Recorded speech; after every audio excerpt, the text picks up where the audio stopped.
lanjut ke pertanyaan selanjutnya ya, Dok. Ada yang ingin bertanya, bagaimana hubungan asupan nutrisi terhadap gangguan jiwa, Dok? Apakah ada hubungan asupan nutrisi kita sehari-hari? Seperti itu, Dok. Ya. Dan ini mirip juga dengan pertanyaan selanjutnya, gitu. Ada terkait nutrisi, Dok, itu tentang probiotik. Apakah probiotik itu juga berpengaruh, Dok, untuk terhadap kesehatan mental, Dok, kestabilan mental seseorang?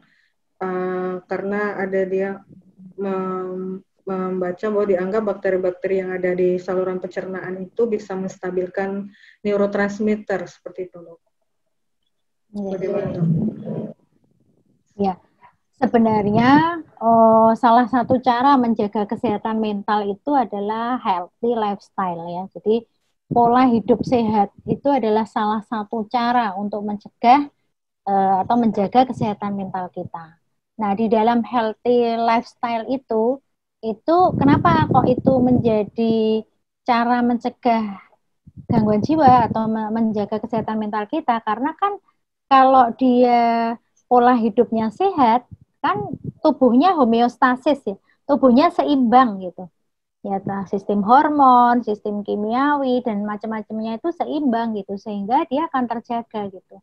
Makanya kalau di dalam masalah kesehatan jiwa ini, kita biasanya edukasi juga makan sehat ya, pola makan sehat itu ya konsep umum ya, seimbang gitu, jangan dominan karbonya ya. Ada juga yang ternyata dominan karbo itu tidak hanya masalah diabetes ya, tapi juga mempengaruhi makin bad mood ya seseorang itu ketika kondisi moodnya itu nggak stabil. Jadi pola makan sehat itu sangat mendukung ya untuk mencegah atau menjaga kesehatan mental kita. Olahraga, istirahat cukup, aktivitas fisik ya. Manajemen stres itu bagian yang penting yang nggak terpisahkan dari kesehatan secara keseluruhan. Kalau bicara makanan khusus gitu ya, selama ini kalau untuk gangguan jiwa yang ya cemas, depresi dan sebagainya, belum ada kajian yang sangat khusus gitu ya untuk itu ya. Kalau pada anak autis gitu kan ada ya, dia harus rendah gluten gitu ada ya untuk memperbaiki perilakunya.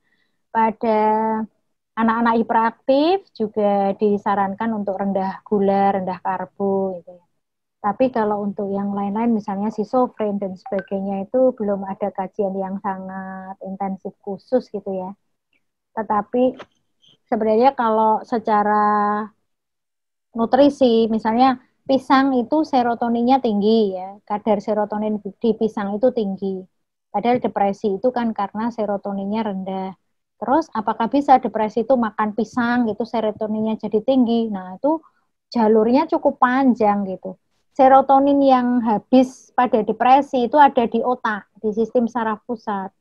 Nah, sedangkan pisang itu kalau dimakan ya, itu nanti di saluran cerna gitu ya. Belum tentu serotonin yang dibawa pisang ini bisa sampai ke sistem saraf pusat begitu ya. Jadi tidak sesederhana itu gitu, tidak sesederhana itu. Tapi sekali lagi prinsipnya adalah saya nggak